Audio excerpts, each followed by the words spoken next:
Muy bien, buenas tardes, jóvenes. Vamos a seguir el día de hoy con nuestra clase de nuestro curso de muestras biológicas. Y el día de hoy vamos a hablar sobre un tema muy importante que son el manejo de las secreciones, ¿no? Y el tipo de secreciones. Pero no son las secreciones comunes, son secreciones infecciosas, que también se le conoce con el nombre de exudados, ¿no? Exudados purulentos o exudados infecciosos. Bueno, debido a las diversas patologías, pueden haber diferentes tipos de exudados, como estamos viendo ahorita en la pantalla, ¿no? Tenemos exudados auditivos, exudados, ¿no?, de los genitales, exudados ópticos, exudados de las vías, ¿no?, orofaringias. Así que vamos a conocer algunos de ellos, ¿no?, y para poder ir conociendo y también realizar una evaluación de este tema, ¿no? Secreción, se conoce como secreción, ¿no? Es un término que tiene origen en el vocablo latino y se referencia al acto o consecuencia de secretar o producir algo. El verbo secretar, por su parte, se emplea en el ámbito de la biología para nombrar la acción que desarrollan las glándulas cuando se expulsan ciertas sustancias que se han elaborado. Una secreción, por lo tanto, puede ser un proceso que desarrolla un ser vivo para despedir de su organismo una sustancia, ¿no? Entonces, las secreciones son un conjunto de sustancias que se elaboran en los organismos y, por lo general, glándulas, y los liberan hacia, bien, pueden ser el exterior del cuerpo, como por ejemplo los mocos, o hacia el interior del cuerpo, ¿no? Como por ejemplo sustancias hormonales, ¿no?, etcétera. Pero nosotros, en nuestro interés, ¿no?, vamos a hablar sobre las secreciones, pero principalmente, que hemos dicho, secreciones infecciosas, ¿no?, o exudados. Por ejemplo, vamos a ver secreciones de heridas, ¿no? Secreciones de heridas.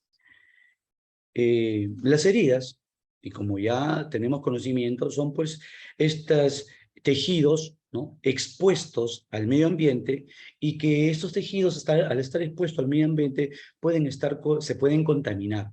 Se pueden contaminar con gérmenes que se encuentran bien en la superficie de la misma piel o de la zona donde se produce la herida, o bien gérmenes que se encuentran propios en el medio ambiente, en el aire.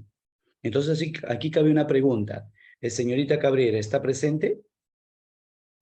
Sí, profesor. ¿Qué gérmenes se encuentran presentes en el medio ambiente, en el aire, que al tener contacto con una herida pueden infectarlo? Puede producir la infección. Sí. ¿Qué gérmenes pueden haber en el medio ambiente? Están aquí en el aire que nos rodean. Y si yo tengo una herida en la mano, estos gérmenes que están en el aire, en el medio ambiente o en nuestra piel, pueden producir infección. ¿Qué gérmenes podrían ser, en términos generales? Eh, mm, mm, ¿Entran las bacterias? Bacterias, un grupo grande de gérmenes que están sobre la piel y en el medio ambiente son las bacterias, claro que sí. Otro grupo grande de gérmenes que pueden también estar presentes y producir infección, ¿Son los virus? virus, pero otro grupo también que hay virus ahí en el medio ambiente, sí hay.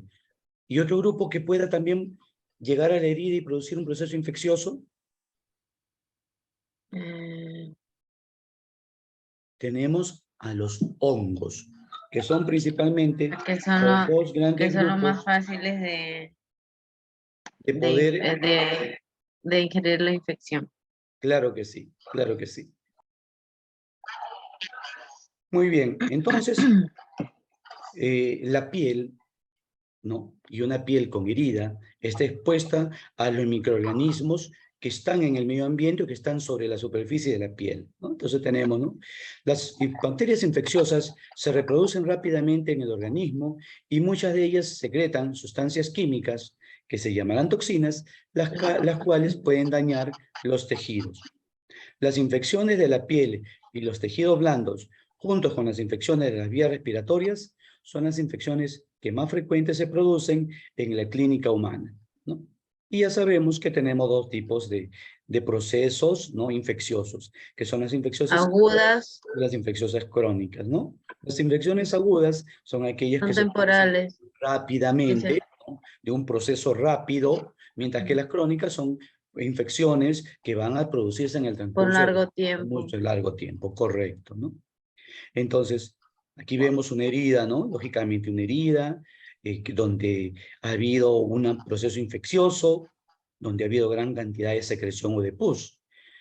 El tejido subcutáneo expuesto es un excelente medio de cultivo para la colonización y proliferación de los microorganismos que dependen de la característica de la lesión para multiplicarse. ¿De dónde provienen estos microorganismos que producen esta infección?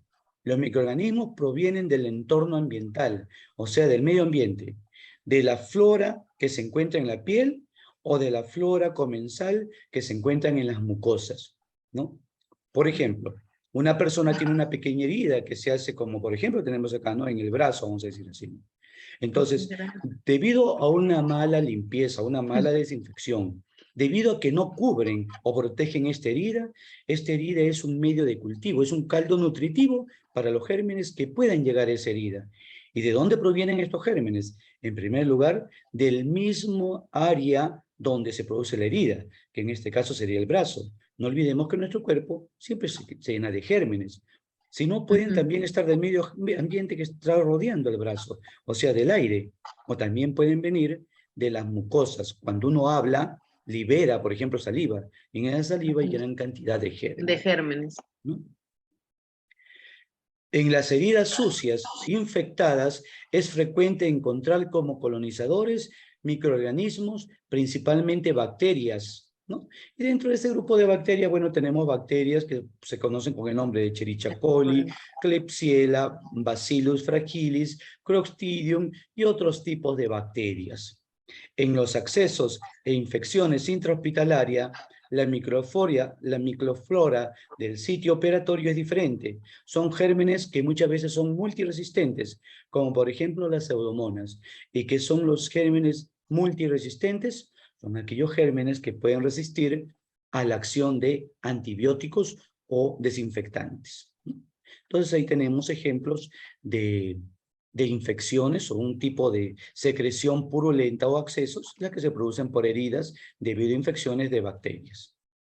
Luego, otro acceso o secreción importante son las secreciones que se producen por infecciones en el oído, que también son muy comunes, y principalmente las más comunes son las otitis medias agudas, aquellas otitis que se producen no rápidamente y son secundarias a infecciones por lo general de las vías no respiratorias.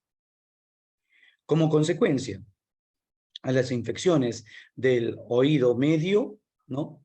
Va a producirse la otorrea. Importante, entonces, ¿qué es la otorrea?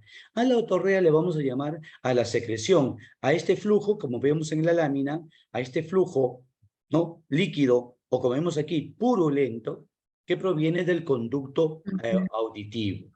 Entonces, ¿qué es la otorrea? La otorrea es el flujo mucoso o purulento que se exterioriza a través del meato auditivo, o sea, del conducto auditivo extremo, ¿no? Externo, procedente del conducto auditivo interno y también de la caja del tímpano, como a consecuencia de alguna enfermedad, se puede haber perforado la membrana timpánica. Entonces, no se olvide del término otorrea, ¿no? Que es este flujo mucoso purulento. Estas otitis pueden ser principalmente bacterianas, ¿no? Primero, es una secreción clara que arrastra contenido descamativo que viene del conducto auditivo externo. Posteriormente, esta secreción se vuelve purulenta, llegando a ser de color verdoso, muy viscoso y maloliente. En algunas ocasiones, esta infección puede ser fúngica, o sea, producida por hongos, y se va a caracterizar por picazón o plurito ótico. Tras un periodo de sensación dolorosa, la secreción se manifiesta con aspecto ceroso sanguinolento, que puede ser muy intenso, ¿no? Entonces, las otitis, que son estas infecciones al oído, van a producir la otorrea, y esta otorrea puede ser a causa bacteriana, De una puede bacteria o de ser una fúngica. fúngica, ¿no? Puede ser fúngica. ¿Qué es un plurito ótico? Plurito significa picazón. Por tal motivo se está refiriendo a que el paciente va a sentir picazón dentro del oído, ¿no? Picazón dentro del oído. Muchos de estos procesos de otitis, ¿no? Pueden hacer que la otorrea cambie de característica y salga una secreción o pus, pero con sangre. Cuando hablamos que ya esta secreción es sanguinolenta, ya no le llamaremos otorrea, se llama otorragia. Otorragia. Entonces, ¿qué es otorragia? Es la exteriorización o salida de contenido hemático, o sea, que contiene sangre, por el conducto auditivo externo, ¿no? Puede proceder del conducto del oído medio asociada a algún traumatismo o a un proceso infeccioso. La importancia de este sangrado va a radicar en la ubicación del origen del sangrado, siendo importante descartar que proceda del oído medio o debido a una fractura de la base del cráneo, principalmente, como he dicho, por algún golpe, por alguna caída. Entonces, una cosa es el sangrado, que puede ser por caída, y otra cosa es el sangrado, que puede ser por un proceso es algo interno. Es algo interno, ¿no? Entonces, cuando se ve sangre o otorragia, ya es algo que hay que estudiarlo, no vaya a ser que haya sido un golpe y estamos hablando ya de un derrame, ¿no? Muy bien. Entonces, ahí hemos visto lo que es una secreción producida por una otitis media, que esta secreción recibe el nombre de otorrea. Luego tenemos las infecciones oculares, ¿no? Que estas infecciones oculares, como consecuencia, van a producir, ¿no?, la secreción de esta secreción óptica, ¿no?, que nosotros le conocemos con otro nombre, ¿no?, muy característico. Nosotros le llamamos legaña, ¿no?, o la gente le dice legaña. Entonces, la conjuntiva, ¿qué es la conjuntiva? Porque cuando hablamos de estas infecciones, ¿no?, en la vista o oculares, ¿no?, en realidad nosotros estamos hablando de principalmente de la conjuntivitis. ¿Y qué es la conjuntiva? La conjuntiva es la membrana mucosa transparente que recubre la superficie interna de los párpados y la superficie del globo ocular hasta el limbo. La conjuntiva constituye un mecanismo de defensa del ojo y bueno, y tiene varias partes la conjuntiva, ¿no? La parte palpebral, la parte fórmico-conjuntiva, ¿no?, y la vulvar. Pero en sí, la conjuntiva es una membrana. Esta conjuntiva, cuando se inflama o se infecta, se va a convertir en una enfermedad que le llamaremos la conjuntivitis. Entonces, ¿qué es la conjuntivitis? Es la inflamación o infección de la conjuntiva. ¿Cuáles son los síntomas de una conjuntivitis? Los síntomas son lagrimeo, irritación, ¿no?, que se produce por la sensación de que hay algo en la vista, ¿no?, que parece como si hubiera arena o algo en la vista, que cuando la persona comienza a parpadear siente algo que se irrita, que te arde. Puede haber escozor, que es la picación, quemazón, ¿no?, o picor en la vista, que puede estar sin dolor y puede que no afecte la visión, solamente afecta porque uno al momento de parpadear irrita. ¿Cuáles son los signos de la conjuntivitis? Puede haber hiperemia conjuntival, se va a ver mayor calor, está caliente la zona, va a haber secreción, que puede ser esta secreción purulenta, que es esta secreción amarillenta que vemos, ¿no?, en la vista. Puede ser una secreción serosa o una secreción mucosa. A todas estas secreciones en conjunto nosotros le llamamos legaña. Y puede haber una respuesta celular en donde puede haber una inflamación de las pupilas o los folículos, ¿no? Y vamos a ver, ¿no?, que alrededor de la vista puede también estar hinchado, rojo, ¿no?, la zona de alrededor de la vista. Entonces aquí tenemos, ¿no?, diferentes formas como se manifiesta una conjuntivitis. Y acá vemos cómo está enrojecido, ¿no?, la zona alrededor de la vista. Y con la secreción, que es, ¿no?, la secreción ocular purulenta, que nosotros le conocemos como legaña. Y ahí tenemos entonces un segundo tipo o un tercer tipo de secreción. Hemos visto la secreción de las heridas, que le llamamos pus, secreciones auditivas, ¿no?, que le llamamos otorrea, y acá tenemos las secreciones ópticas, que se conocen con el nombre de legaña. Estas legañas pueden ser infecciosas, o estas secreciones pueden ser infecciosas y no infecciosas. Cuando son infecciosas, son producidos por bacterias o pueden ser producidas por virus. Y las secreciones no infecciosas pueden ser producidas por cuerpo extraño, algo que ha caído a la vista, ¿no? Como por ejemplo, ¿no? Arena, o ha caído algo que ha rebotado Una y nos ha dañado la piedrita. vista, ¿no? Claro, o alguna esquirla, cuando por ejemplo algo se rompe, ¿no? Cae al suelo, se rompe y salta a tu vista, ¿no?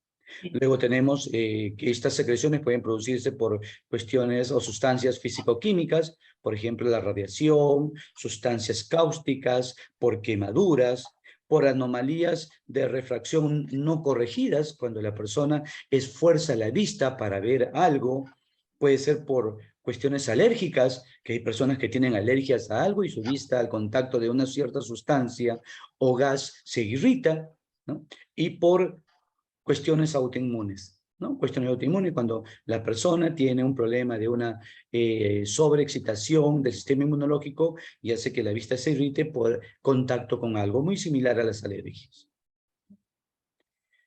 Entonces, la conjuntivitis bacteriana son muy frecuentes en niños, aunque también se producen en adultos.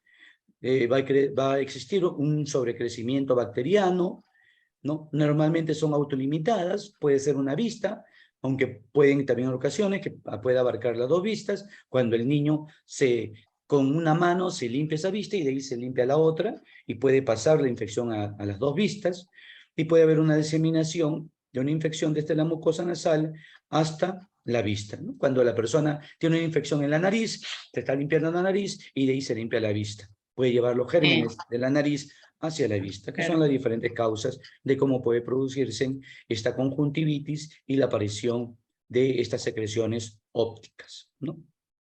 Luego tenemos los que son las amigdalitis, ¿no? Y bueno, como ya conocemos, las amigdalitis pues son la inflamación de la orofaringe y de la formación de linfoides de la orofaringe, como son las amígdalas palatinas, ¿no? Son como unas ampollitas que te están.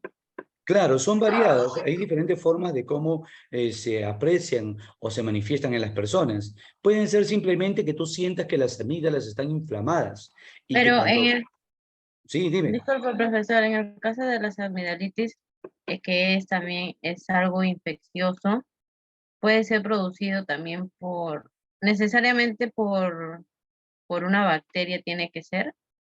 No, no, no, no. Hay varias causas. Principalmente, las amigdalitis son producidas por virus, más que por bacterias.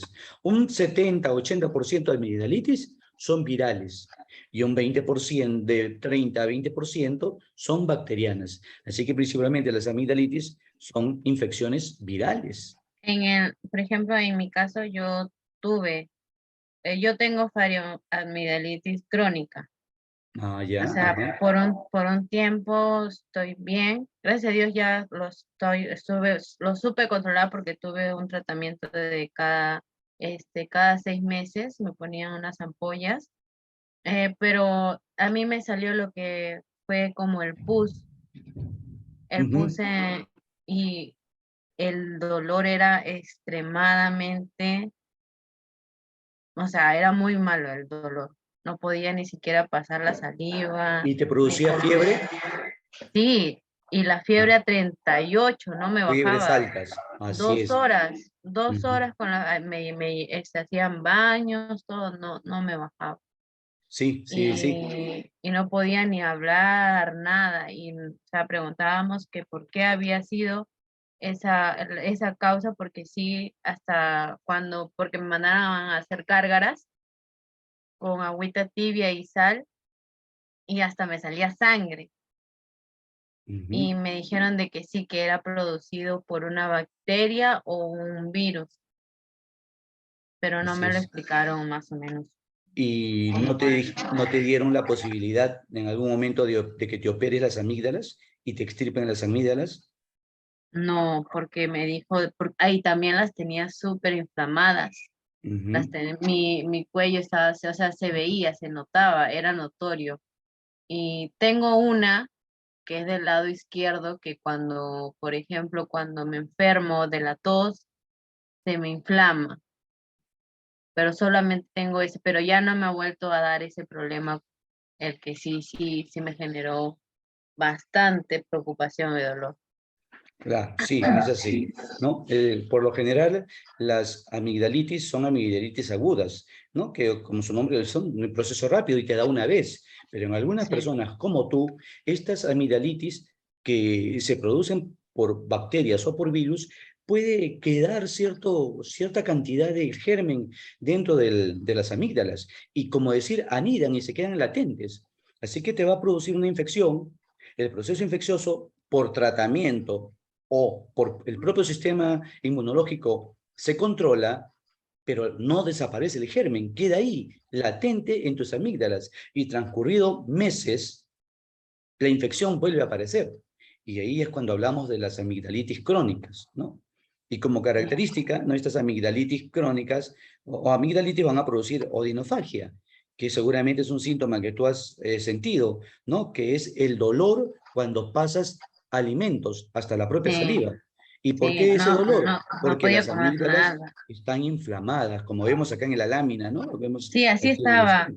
Ujú. así estaba y me asusté bastante. Sí, así es.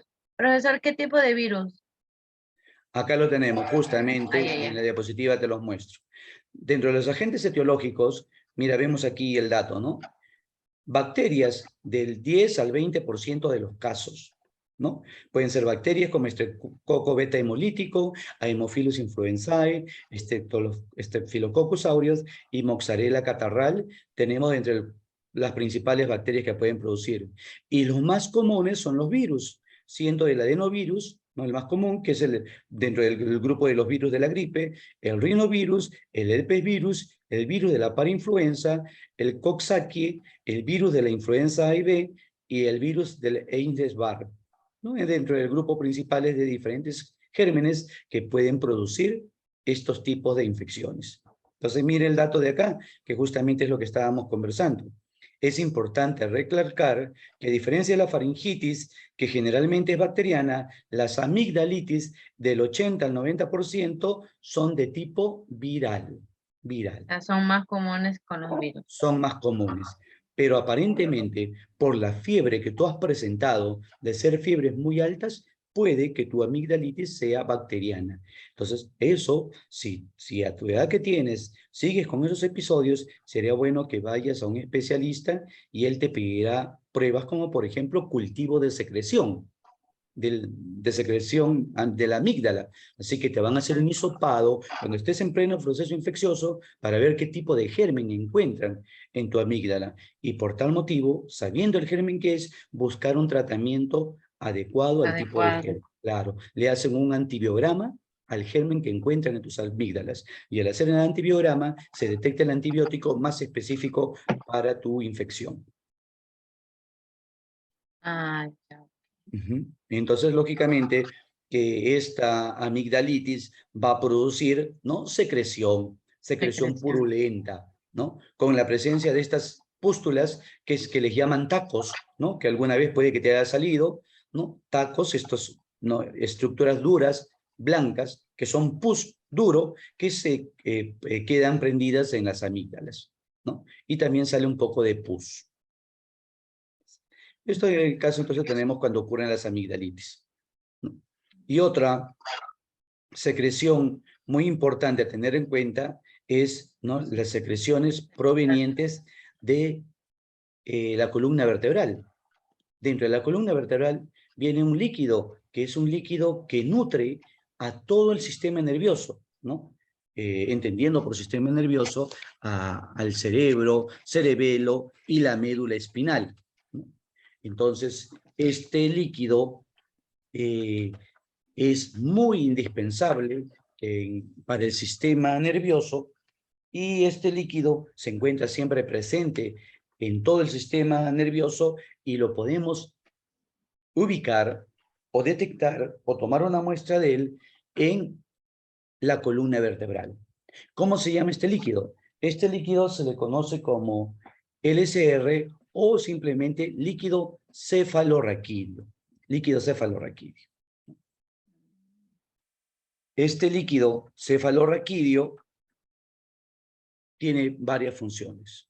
Entonces, el líquido cefalorraquídeo, ¿no?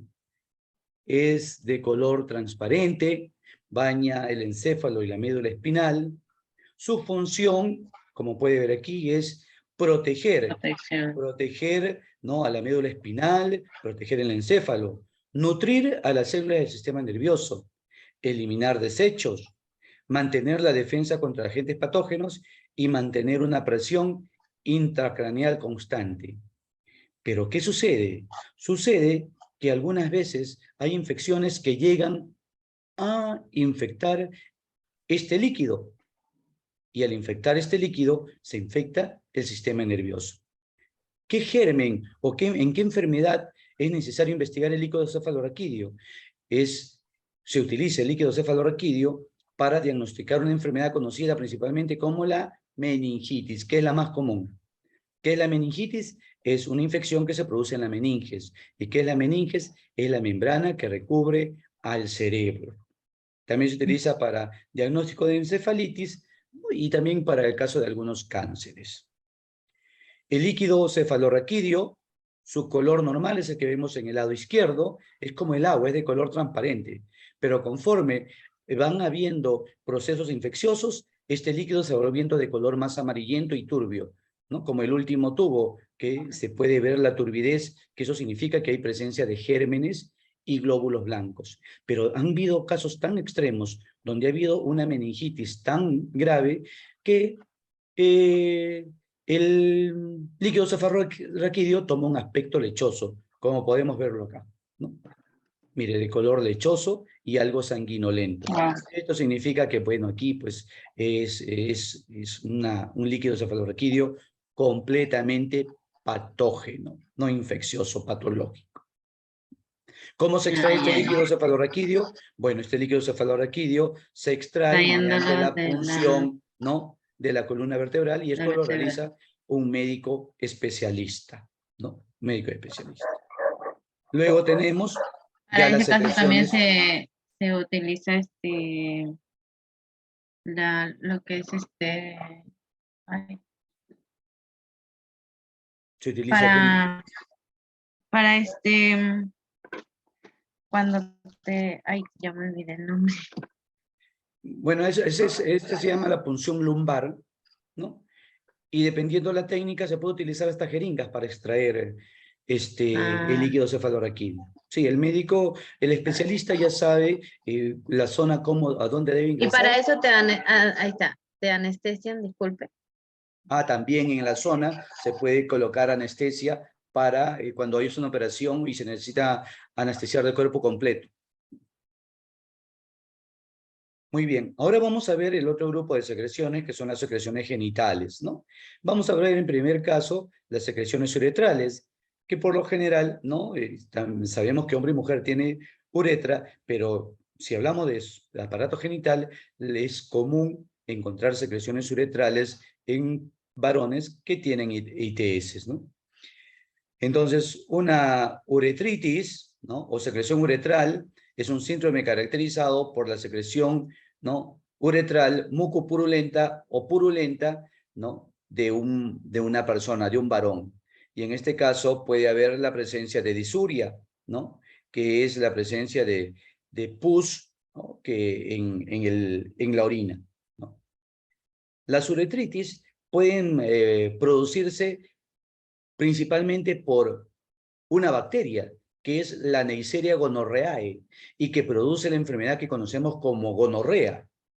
En un varón que tiene gonorrea es muy común encontrar, ¿no?, esta secreción purulenta o esta secreción uretral. Pero también hay otros tipos de infecciones que no son producidas por la gonorrea o por la bacteria Neisseria gonorrhea y que pueden producir secreción uretral.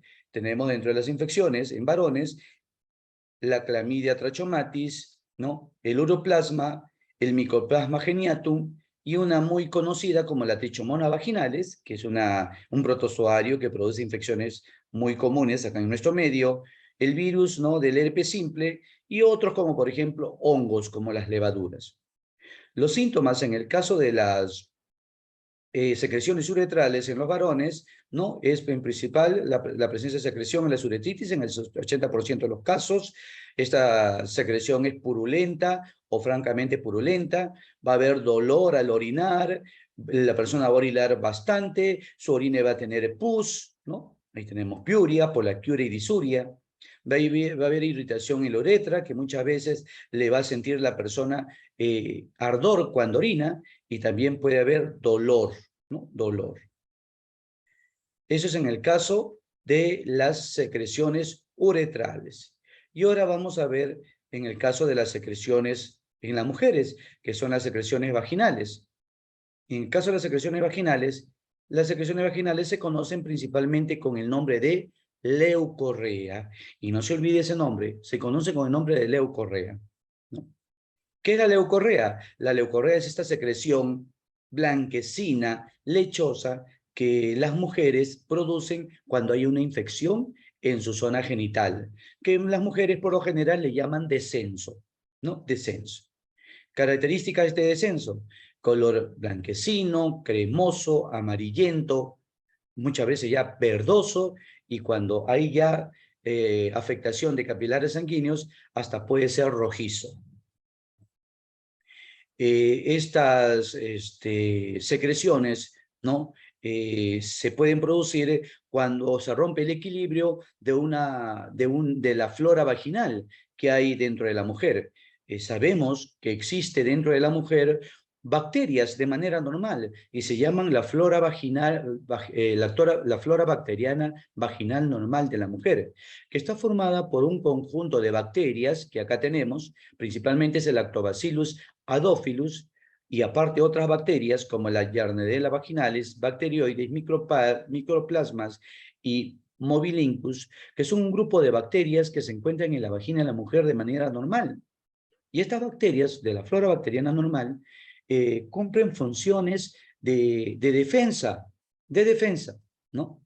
Dentro de la vagina. Pero debido a algunos procesos infecciosos, se puede romper o alterar el medio interno de la vagina. ¿Y por qué se pueden alterar? Se pueden alterar por cuestiones hormonales, por ejemplo en la menopausia o en el embarazo, en el caso de tratamiento con antibióticos, cuando una persona toma demasiados antibióticos, también se puede alterar. Cuando una persona realiza mucha higiene, una higiene excesiva de su zona genital, y cuando hay alguna enfermedad, también puede, ¿no?, afectarse este tipo de medio interno en la vagina, ¿no?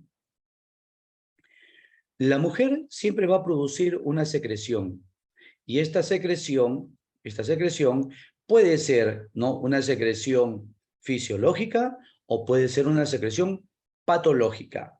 Cuando hablamos de una secreción fisiológica es algo que normalmente se produce, ¿no? Por ejemplo, cuando la mujer está en proceso de una excitación, en el caso de que una mujer tiene o está gestando, ¿no? Fisiológica, ¿no? Y esta secreción normal de la mujer es en pequeña cantidad, es de color transparente, ¿no? Y no huele. Pero cuando ya es una secreción patológica, ya tiene muchas características. La secreción patológica en la mujer no se produce por infección o inflamación. Puede ser por infecciones como vaginitis, cervicitis, o por ITS como la tricomoniasis, la candidiasis, ¿no? Y se puede producir también por objetos extraños en la zona vaginal, como tampones, por neoplasias, por fístulas, por alergias, ¿no? O por infecciones, ¿no?, genitales. Dentro de las infecciones vaginales que producen esta leucorrea o descenso o secreción vaginal, tenemos las infecciones bacterianas, tenemos a los hongos como la cándida, tenemos parásitos o protozoarios como la tricomonas vaginales, y tenemos otros tipos de bacterias como por ejemplo la Neisseria gonorrhoeae y el herpes, que también producen este tipo de secreción, ¿no? Secreción vaginal. Entonces, estas son las principales secreciones que quería mostrarles a ustedes, a usted, señorita Cabrera, ¿no?, en la clase del día de hoy. Si tuviera alguna pregunta, alguna inquietud, me la puede hacer saber.